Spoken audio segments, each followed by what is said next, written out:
can hear the gibbons. Can't see them, but we can hear them. If we keep following their calls, we might be able to get my first clear view of gibbons in the wild ever. It's the same near, not near. But our guide seems to think that they're not close, so we won't see them. But this just feels wrong to me because my ears are telling me they are close. But I squash down that feeling that tells me we should go after them. So I trudge behind him as he takes us to see this big tree he wants to show us, the sounds of the gibbons fading with every footstep. Then I remember that it will all be okay when we see what we came here to see.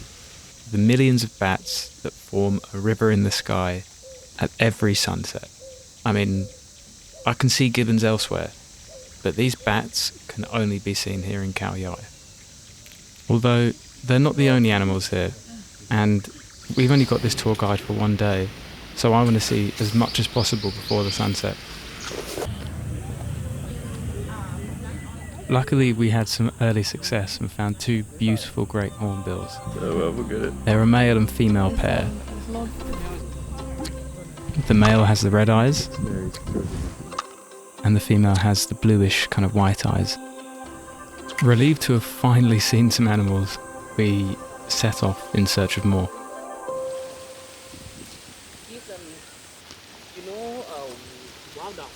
We've been trekking for hours. It's baking hot, so we want some shelter, and we can finally see some in the distance. And better yet, this might actually give us somewhere to spot some animals. So we excitedly sit down and begin our watch. However, the excitement does fade when we realise that all we're going to see is people. So I remind myself that it's okay because I am guaranteed to see millions of bats tonight. But we've got one more stop, which is a waterfall, so I am not that hopeful that we're going to see much wildlife because if I know anything about waterfalls in Asia, they are overrun with people. But to my surprise, heading towards the waterfall was one of the best decisions ever because we came across a small group of sandbar deer.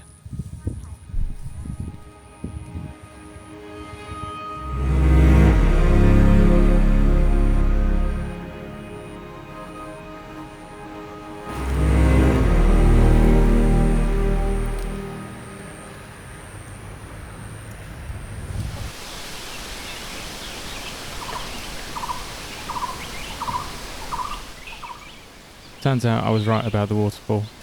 There's no wildlife here, and it is full of people. Despite that, I am excited because it is finally time for us to go and see the bats.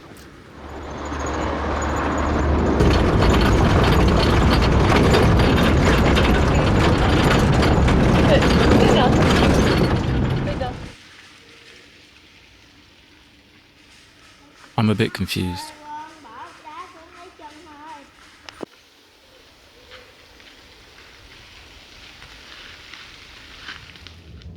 This doesn't look like the spot that I'd seen online to watch the bats.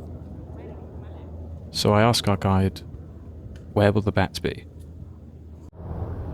He points into the distance and says that their cave is several kilometres away.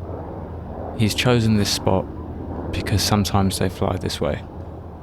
My heart sinks. I'm in disbelief and I'm angry as I stand in front of this symbol of peace and acceptance.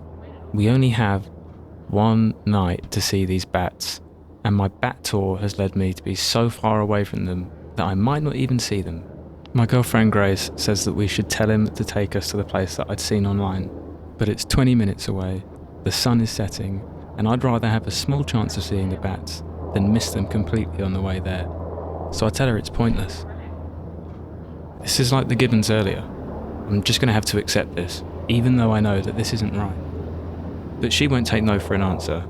She walks up to our guide and tells him to drive us there now. To which he agrees. As a result, I'm stunned.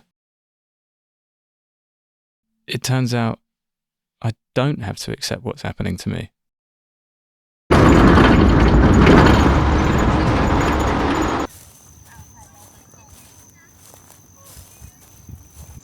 It's only now that we can see the bats are flying in the opposite direction to the viewpoint that we were just at.